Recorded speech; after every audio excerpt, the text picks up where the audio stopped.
All right. Well, welcome. My name is Timothy Byars. I'm the director of cannabis programs at Pacific College and the president and chief education officer at Radicle Health. This lecture is it's part of a lecture series that will occur over the next 4 months. Mostly the content will be around cannabis science and cannabis policy. And I'm hoping that this content will reinforce and support the material that all of you are getting in your Pacific College courses and in your Radicle Health packages and modules.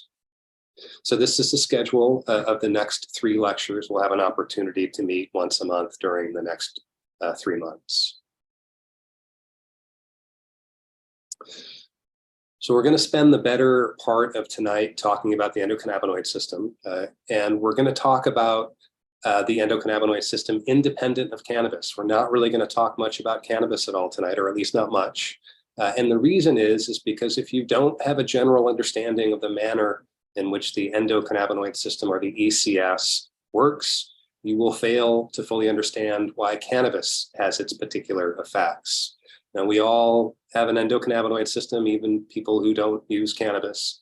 It's vastly important to human survival, and understanding a little bit about the way it works will provide us with a foundational understanding of what happens when we add cannabinoids to our bodies.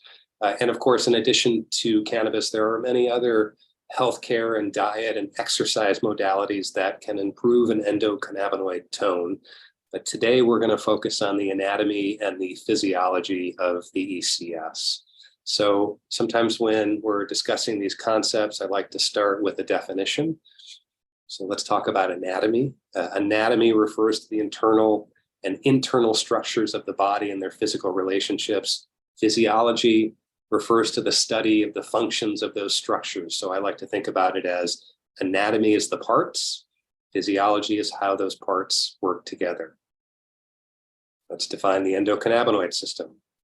It's a complex cell signaling system. It regulates several important functions in our bodies, including our reproductive system, our mood, our sleep, our pain sensation, our appetite, our memory, a lot of other functions as well, some of which are listed here on this slide. All right, so let's start by discussing some anatomy. So what are the parts of the ECS? I'm going to simplify things tonight, but generally the ECS is made up of these 3 parts. Number 1, endocannabinoids. These are non-standard neurotransmitters. They're synthesized on demand. They're synthesized typically out of lipid membranes. And the most well-characterized endocannabinoids are anandamide. When you're reading the literature, sometimes you'll see this written as AEA, and sometimes you'll see it written as N-arachidonyl ethanolamine. And then the second one is 2-AG. You'll see this sometimes written as 2-arachidonyl glycerol. Now, there are others too. Some of you who are enrolled in CAN 525 are currently learning about other lipid mediators that are cannabimimetic, but anandamide and 2-AG are the 2 main ones, and they're the ones that are most studied. The second broad category of the ECS are the cell receptors. So the ECS includes cell receptors to which our endocannabinoids can bind. And the 2 receptors most associated with the ECS are the cannabinoid receptors, CB1 and CB2, and that just stands for cannabinoid 1, cannabinoid 2. And as you all move through these programs, you'll learn that the ECS is complex, and you've probably already learned this already, and influences a large number of cell receptors, not just CB1 and CB2. And we'll be talking about other receptors in subsequent lectures. And then the third part, the enzymes that metabolize or degrade the endocannabinoids. And the 2 main ones are fatty acid amide hydrolase, or FAH, F-A-A-H, and MAGL, or monoacylglycerol lipase. So FAH generally will metabolize anandamide, and MAGL generally will metabolize 2-AG. So those are the main parts of the ECS. So when we start thinking about the ECS, we want to think about, well, how does it work? First, it's complex. We're still learning about it. But nevertheless, to understand how the ECS works, we want to understand why it works. What's it for? So, for example, we know we all have an immune system, and the immune system is a complex network of cells and proteins, and that system defends the body against infection. So the why of the immune system is to defend the body against infections. So if we consider why we evolved an ECS, in a word, it's homeostasis. So human bodies work automatically, they work continuously to monitor important levels and functions. And so, for example, your body is constantly monitoring your internal temperature, your hormone levels, your blood pressure, the rate of your heartbeat, whether you need food or sleep, whether there's something building up in your bloodstream or inside of your cells. And when something is operating outside of that correct range, it's the job of your ECS to help correct it. So when your body temperature is too high, you begin to sweat. That's the ECS cooling you down. So if we want to define homeostasis, we might state that in biology, homeostasis is a state of steady internal, physical, and chemical conditions maintained by a living system. And this state is the condition of optimal functioning for the organism, and the state considers a complex and nuanced number of variables. Now, the ECS was discovered in the early 1990s, not that long ago. And since it was discovered, we began to learn that it's responsible, again, for regulating a whole host of different processes in the human body. Again, mood, appetite, pain sensation, memory, sleep, others as well. It's a major physiologic system. The health of this system is essential for human survival. So let's go back to how it works. Again, for the purposes of this discussion, we're going to seriously oversimplify. But in order to think and move and feel and speak and hear or perform any human function, your cells must communicate with each other. So intercellular communication is necessary for human survival. To understand how endocannabinoids and then phytocannabinoids exert influence on cells, it's important to have a foundational understanding in the manner in which cells communicate. And there are two broad types of intercellular communication. There's direct communication and there's indirect communication. So for example, some cells are physically linked together. They actually just pass cellular material through a physical channel. We're not focusing on those. We're focusing on the second type of communication, indirect communication. And in indirect intercellular communication, a cell produces and releases a chemical messenger, and that messenger travels through the fluid between the cells, or it might travel through the bloodstream to bind to a receptor on a target cell. The receptor might be embedded in the cell membrane, it might be inside the cell, it might even be inside the nucleus of the cell. And depending on the type of the chemical messenger, where it binds and how it binds, it produces some effect, or I should say it can produce some effect on the target cell. There are different methods for describing and classifying these chemical messengers. And when we start to understand these classifications, it can help us understand the properties and the effects that these chemical messengers have on cells. So these messengers, and sometimes I'll refer to them as ligands, can be categorized according to how they function. So for example, you might hear of functional categories like paracrine or neurotransmitter or hormone or neurohormone.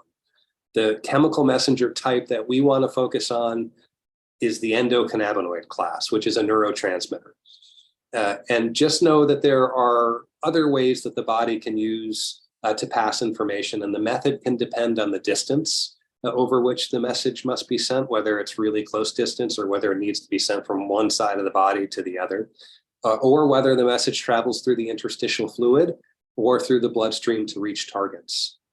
Again, we're interested in neurotransmitter signaling when we're talking about the ECS and specifically about endocannabinoids. You might also hear that ligands can be categorized according to their chemical class. So you'll hear things like, classes like amino acids and proteins and steroids and endocannabinoids. It's actually also a chemical class. So understanding the chemical properties of a ligand can help you understand how the ligand is created, how the body releases it out of cells, how it's transported to, and how it binds with a target cell. And then subsequently the effects of, that the ligand will have on a target cell. Again, we're not really going to talk about most of these classifications. They're outside of the scope of this lecture. But I want you to understand that endocannabinoids are only one group of ligand in a complex array of compounds that transfer chemical signals throughout the body. All right, endocannabinoids. Remember, the two best characterized are anandamide and 2-AG. They're lipophilic. They love fat. They're fat themselves. They're lipids. If you're going to study cannabis, you have to learn these words: lipophilic and hydrophobic. You're going to see these a lot in the literature, and you'll hear people talking about them and referencing them a lot. Philic means loving. Think of an audiophile, or, for example, somebody who loves music. Phobic means afraid of or has an aversion to. So think of phobias like arachnophobia or fear of spiders. So endocannabinoids, they are lipids, they're lipophilic, and they are hydrophobic. Oil and water, they don't mix very well. All right, let's go back to this illustration. Endocannabinoids bind to receptors, and some of these receptors are located on cell membranes. And while endocannabinoids function as neurotransmitters, they are synthesized on demand by a secreting cell. And this is one reason why endocannabinoids are not considered standard neurotransmitters. They're not stored in cell vesicles like other standard neurotransmitters are. Endocannabinoids are made on demand. Also, unlike other neurotransmitters, endocannabinoids are lipids. So, the interstitial fluid that surrounds neurons is an aqueous solution. It doesn't really, typically facilitate intercellular communication for messengers that are hydrophobic.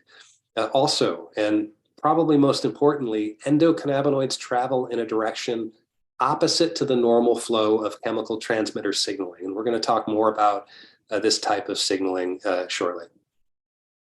All right, so now we've characterized the one part of the ECS, the endocannabinoids, the chemical messengers that pass information between one cell and another. How do they do this? What's the mechanism? Well, we have cells called neurons, which are the primary cells in the nervous system. Neurons have three parts. They have branches that receive signals from other neurons. They have the cell body, which includes the nucleus, and they have the axon, which is this it's a tail-like structure from which the neuron passes chemical signals. These are the neurotransmitters. The signals are the neurotransmitters. So in neurotransmitter cell signaling, the neuron that produces the neurotransmitter is called the presynaptic cell, and the cell that receives the neurotransmitter signal is called the postsynaptic cell. Typically, the postsynaptic cell is a neuron too, but it doesn't have to be. It can be a muscle, it can be a gland, it can be other stuff. Dendrites receive neurotransmitters from adjacent neurons, and those neurotransmitters bind to receptors on the target neuron's dendrites. So this binding can facilitate a change to the target cell. That's how signals are passed throughout the body through the nervous system. Now remember that we stated that endocannabinoids travel in a direction opposite to most other neurotransmitters, from the postsynaptic cell to the presynaptic neuron. So endocannabinoids are synthesized in and released from postsynaptic cells. They travel backwards across the synapse. This type of signaling is called retrograde signaling. I want to stay on this concept a little bit, because the concept is really critical to understanding why the ECS is so important. Most neurotransmitters travel in a single direction. They move from the presynaptic neuron, they cross the synapse, they attach to a postsynaptic neuron. The ECS sends endocannabinoids in the opposite direction using retrograde signaling. It moves from the postsynaptic neuron to the presynaptic neuron. Why is this important? When the postsynaptic neuron is activated, there are fat cells that are present in the neuron, and they create endocannabinoids, which are released from the cell, and they travel backwards to the presynaptic neuron. They attach to cannabinoid receptors on the presynaptic neuron. Many of you who are in Can 525 know that there is an enzyme that is a biological precursor to these endocannabinoids. And when that enzyme is catalyzed, cations enter the cell. Specifically, we're talking about calcium ions, but sometimes sodium ions as well. So what happens when cations enter cells? The influx of those ions cause depolarization. So the cell will reach its action potential and fire off a signal in the form of a neurotransmitter. So when those neurotransmitters bind on a receiving cell, there's a cascade of actions. including the influx of ions that will eventually cause the cell to depolarize and fire off its own neurotransmitters. And this is the process that enables nerves to send signals throughout the body. That same influx of ions is also what will eventually create endocannabinoids. These ions are catalyzing the enzymes required to create those endocannabinoids on demand. And again, they're released from the postsynaptic cell, or they actually diffuse out of the cell, and they travel backwards, and they inhibit the release of those neurotransmitters at the presynaptic cell. It's a built-in regulatory system. So you've got all of this influx of cations, and then the system says, oh, okay, well, this can't keep going on. We've got to create this regulatory endocannabinoid that we're going to send back to the presynaptic neuron, and it's going to help control the flow of those signals. The mechanism of action enables a postsynaptic cell to effectively influence its own number and type of incoming signals. And this enables the endocannabinoid system, again, to act as a master regulator in the body. Because endocannabinoid cells act on endocannabinoids act on cells where neurotransmitter signaling originates.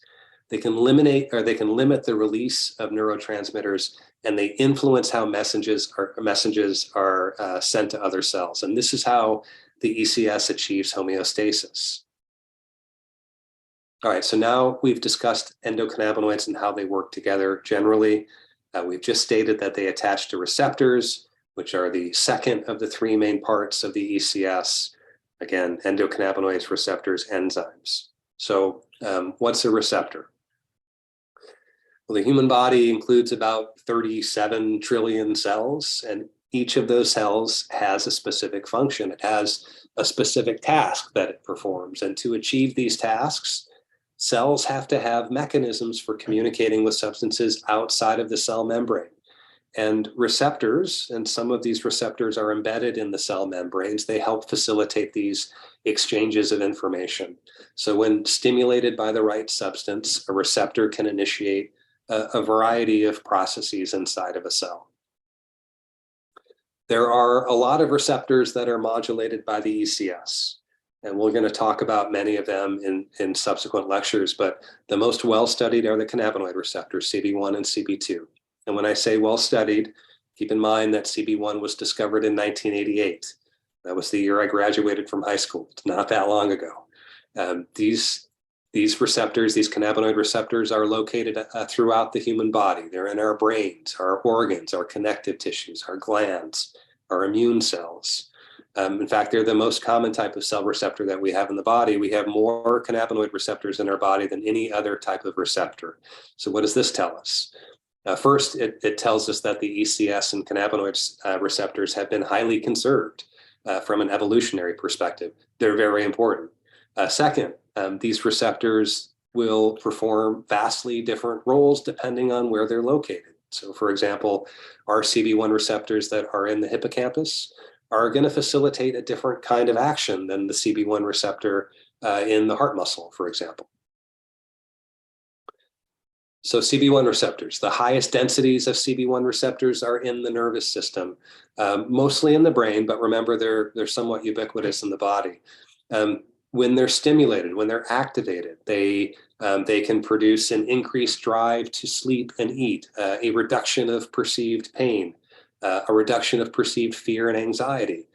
Activation of these receptors promotes the maintenance of well-being and the promotion of recovery during stress. Importantly, the activation of CB1 receptors is one mechanism that can produce psychoactivity.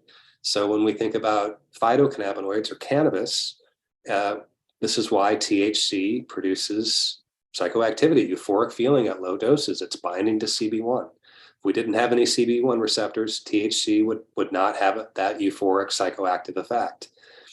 Now, there are very few CB1 receptors in the cardiorespiratory and pulmonary systems in the brainstem. And this is why when you take too much cannabis and you fall asleep, you don't stop breathing. Your heart doesn't stop beating. So there's really no lethal dose of cannabis. All right, CB2 receptors, also located in the brain, in the peripheral nervous system, but really they're concentrated in the peripheral immune cells. So think bone marrow, thymus, spleen, tonsils.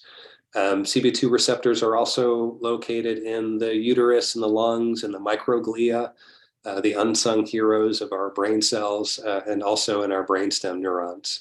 The number of available CB2 receptors increases significantly during inflammation. So our immune cells have CB2 receptors.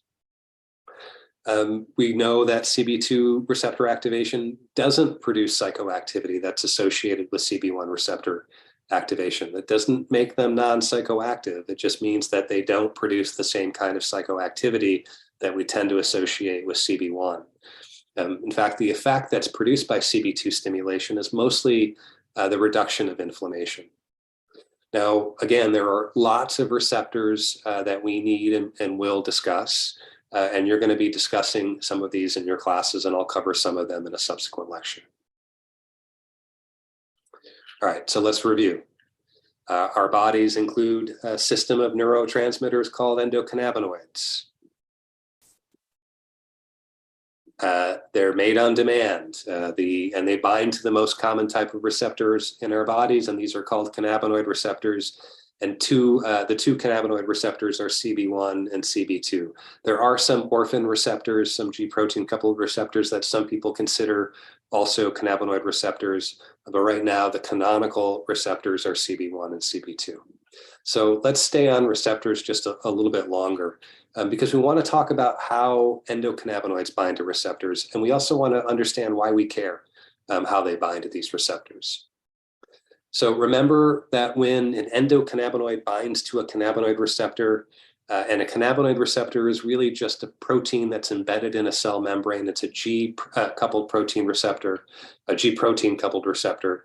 It winds in and out of the membrane 7 times. That's why they're called 7 transmembrane receptors. And on the other end is a collection of subunits of G proteins. That's why they're called G protein coupled receptors. So when endocannabinoids are released and they bind to receptors, sometimes we refer to them as a ligand. And really a ligand is any molecule that produces a signal when it binds to a target protein or to a receptor. So when cannabinoids bind to a G protein coupled receptor like CB1 or CB2, they act as ligands. Consider that cell membranes are comprised of many different receptor types. There's all kinds of activity happening on any given cell membrane.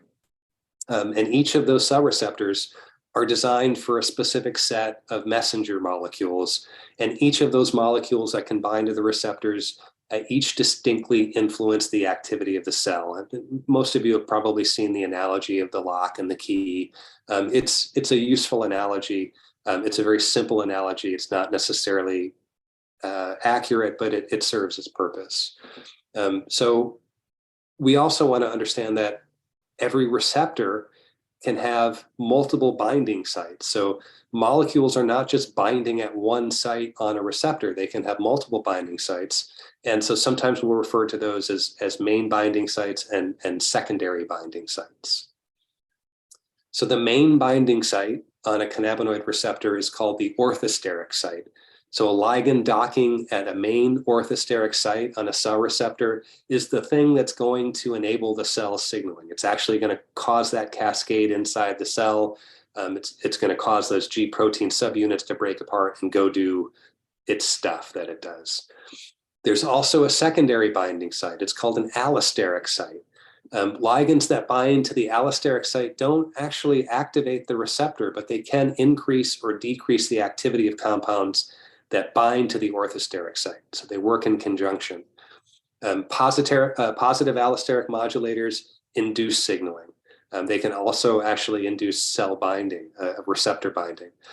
Negative allosteric modulators inhibit signaling, and they can also inhibit the manner in which ligands are binding to the receptor. So there are 6 types of ligands that can bind to the cannabinoid receptor. 4 that bind to the allosteric site, 4 that bind to the orthosteric site, 2 that bind to the allosteric site.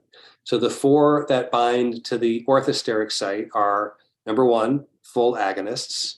So full agonists will activate a receptor to the full extent possible. So if we think about CB1 receptors and we think about synthetic cannabinoids, many synthetic cannabinoids are full agonists. So maybe you've heard of things like HU210, or maybe when you think about synthetic cannabinoids, you're thinking about illicit market products like Spice or K2.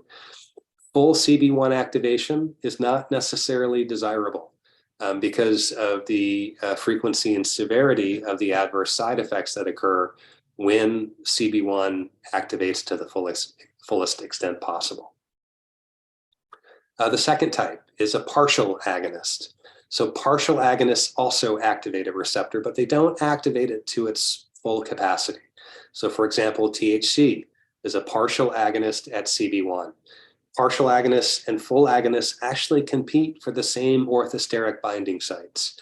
So technically, if somebody were to take a full agonist, like a synthetic cannabinoid, and they were having an adverse effect, theoretically, they could take some THC and it would reduce those adverse effects. Although I'm not sure that that's the approach that I would take. But THC does, depending on the binding affinity of the synthetic cannabinoid and versus the binding affinity of THC, there can be some competition at those same sites.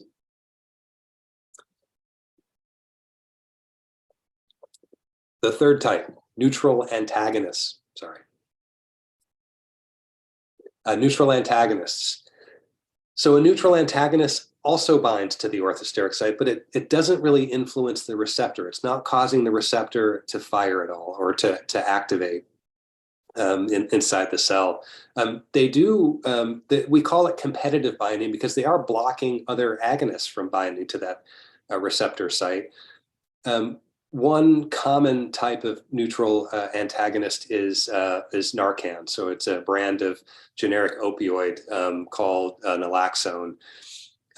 This drug is an opioid receptor antagonist, and it binds to the mu opioid receptor. So when people, many of you who are in healthcare, you know about Narcan.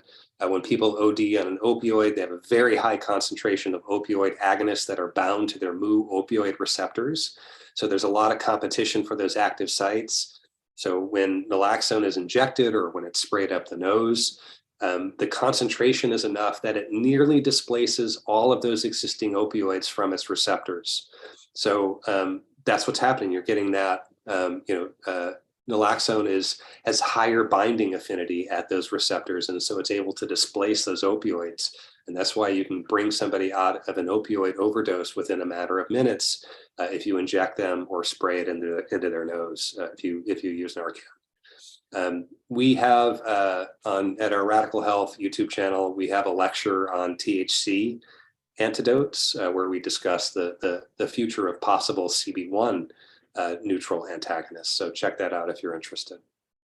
The fourth and last type of ligand that binds to the orthosteric main binding site are inverse agonists. So when we talk about inverse agonists, we want to understand that G protein coupled receptors, they have constitutive activity. So they have this baseline level of signaling activity, even in the absence of an agonist. They're always sort of, at a low level, they're doing the thing that they're supposed to be doing.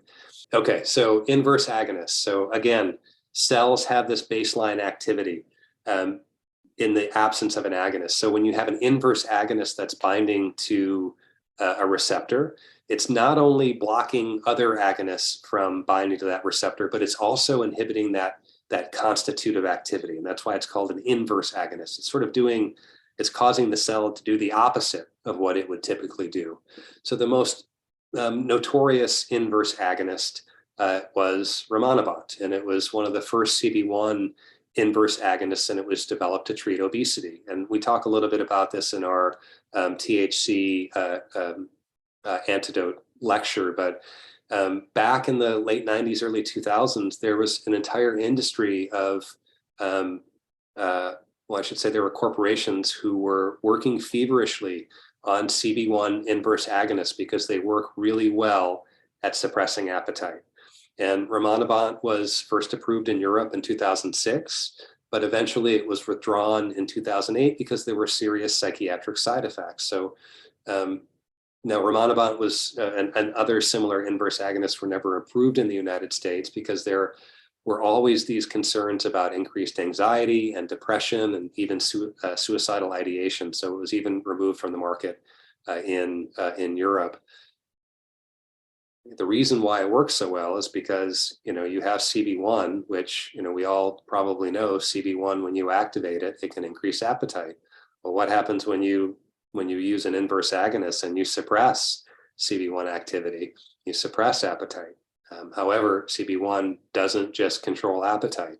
It has a whole host of other things that it's responsible for, or that can influence, and that's why we had all of these negative adverse effects associated with these inverse agonists. All right, so let's move on to the allosteric sites, the secondary binding sites. So there are two. The first one is a positive allosteric modulator. Positive allosteric modulators bind to the allosteric site. They amplify the effect of an agonist, and they can also increase agonist binding and increase receptor signaling. So examples of positive allosteric modulation, we can think about anandamide, THC, CBD. They're all positive allosteric modulators at glycine receptors, and we'll talk about glycine receptors in a subsequent lecture. And then the second type, negative allosteric modulators, they decrease agonist binding or receptor signaling. So one example of negative allosteric modulation is CBD at CB1. So CBD binds to the allosteric site at CB1, and it's probably the reason why we think that CBD can help mitigate some of the effects of THC. It's because it's a negative allosteric modulator at CB1. All right, let's go back to this illustration. This is kind of illustrating how THC binds to the main orthosteric site at CB1, and CBD binds to the allosteric receptor site at CB1. And again, as a negative allosteric modulator, CBD inhibits CB1 receptor signaling. This is why we care. We need to know how a cannabinoid binds to a receptor to understand the effects it will have, and that understanding will drive your decision-making process when you are working with patients. So one example I often give when I'm trying to describe the importance of understanding how cannabinoids bind to a receptor is if you have a patient who comes in who is a very common type of patient, and they say, I don't want to smoke and I don't want to get high. I don't want to use THC at all, but I need to increase my appetite. I'm thinking about using CBD. You might inform the patient that we can try it. Probably it's, the worst that will happen, CBD is a high safety profile, and the worst that's probably going to happen is that it won't work. But having an understanding of how CBD binds to CB1 can kind of inform us about whether or not it's useful in certain therapeutic applications. Also, we can start to understand that cannabinoids that demonstrate therapeutic efficacy, but that bind very weakly or not at all to CB1 or CB2 are probably binding to other receptors in the brain or the body, or have other mechanisms of action in the ECS. They're not all cannabinoids, especially phytocannabinoids, are influencing the ECS through the canonical cannabinoid receptors. They're working in conjunction with other receptors, and CBD is a really good example of that. CBD is a very promiscuous molecule. So we'll talk about endocannabinoids and cannabis compounds and how they interact with other cell receptors in the ECS in a subsequent lecture. All right, I just want to go back and review again. Our bodies include a system of neurotransmitters, some of which are called endocannabinoids. Endocannabinoids are made on demand. They bind to the most common type of receptor in our bodies. They're called cannabinoid receptors. The two most famous are CB1, CB2. And when endocannabinoids bind to these receptors, they affect some change. Not only can endocannabinoid receptors bind to different receptor types, such as CB1 or CB2, but they can also bind to different places on the same receptor. They can bind to the orthosteric site, or they can bind to the allosteric site. And the receptor to which they bind and the place on the receptor where they bind determines the kind of effect the endocannabinoid will have.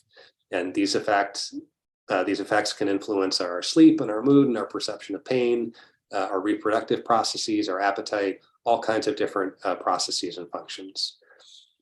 After endocannabinoids are synthesized, after they're created and released into the system, they're very short-lived. It's the reason why we're not all walking around every day feeling high, because we have a bunch of anandamide activating our CB1 receptors. So the body has mechanisms for metabolizing or getting rid of the endocannabinoids. And even in some cases, they're not metabolizing, but they're actually recycling. So this is where we want to talk about the third part of the ECS, the enzymes. And we're going to spend less time on the enzymes than we spent on the endocannabinoids and receptors, but they're still important to understand. So the ECS, again, includes enzymes that metabolize or degrade endocannabinoids. The two main ones are, again, fatty acid amide hydrolase and or Pha, and monoacylglycerol lipase, or MAGL. And we're not really going to spend much time, but just know that they exist, and you should know which ones metabolize our endocannabinoids. So again, Pha metabolizes anandamide, and MAGL metabolizes 2-AG. There are other things that are happening during endocannabinoid metabolism as well, but this is sort of a simplistic picture. What about phytocannabinoids, though? There's a whole different family of enzymes that metabolize phytocannabinoids, and that family is the cytochrome P450 family. You're going to discuss these enzymes more in your respective programs, and we can talk about them during the question and answer section of the lecture tonight as well. Because fatty acid amide hydrolase metabolizes anandamide, it makes Pha a really interesting target for novel therapeutic drugs. Inhibiting Pha can potentiate anandamide signaling and produce the positive effects of CB1 and CB2 activation. There's this, if you haven't seen it, please look it up. It's easy to find. There's a really fascinating case report about a Scottish woman. She's still alive, I think. She had a genetic mutation in the gene that creates Pha. So essentially, her body didn't create it. It didn't create Pha, and subsequently she had really high levels of anandamide in her system. So when she was interviewed, and clinicians and scientists were interviewing her, reportedly she had been immune to anxiety and fear. She didn't really understand what those emotions were. And she essentially had been insensitive to pain her entire life because she had such elevated levels of anandamide in her system for her entire life. It's really fascinating. There is another mechanism that handles the elimination of endocannabinoids. So, and it's not unique to endocannabinoids either. When a neurotransmitter is released from a neuron, sometimes the neurotransmitter is a type that it doesn't travel very far. It just stays in the synaptic cleft, right in between two neurons. And in some cases, the same neuron that releases the neurotransmitter can actually absorb it back inside its cellular membrane. And that's how it stops the signaling. And this process is called reuptake. There are drugs that are formulated to prevent this process from happening, and it allows for specific neurotransmitters to stay active for longer periods of time. Those of you who are in healthcare, I'm sure you've heard of selective serotonin reuptake inhibitors, or SSRIs. So these are drugs that essentially block the reuptake of serotonin, and it allows serotonin to stay in the system longer and produce the effects that we want it to produce. So endocannabinoid signaling can be altered in the same manner. In fact, endocannabinoids generally are metabolized through reuptake. It's kind of a combination. The metabolism of these compounds don't really occur in the synapse. It really occurs either in the presynaptic or the postsynaptic cell. In fact, the consensus is that anandamide gets brought back into the postsynaptic cell through, right now, the best theory is via fatty acid binding proteins. And 2-AG is likely brought into the presynaptic cell where it's metabolized by MHEL. All right, so we've covered. We're 43 minutes in. We've covered at a general level the anatomy and the physiology of the endocannabinoid system. I hope that much of this was review for most of you. I think that the more that we hear these concepts, the more that we internalize them, and the more that they just become part of our critical thinking processes. And just as we hear it more and more, we're better able to apply these concepts in our professional lives, whether that's in clinic or in some other professional forum. So I thank you for indulging me this evening and spending your time with me this evening. I know it's late on the East Coast and in the Midwest. So we do have about 16 minutes, and I'd like to open that up to questions or comments.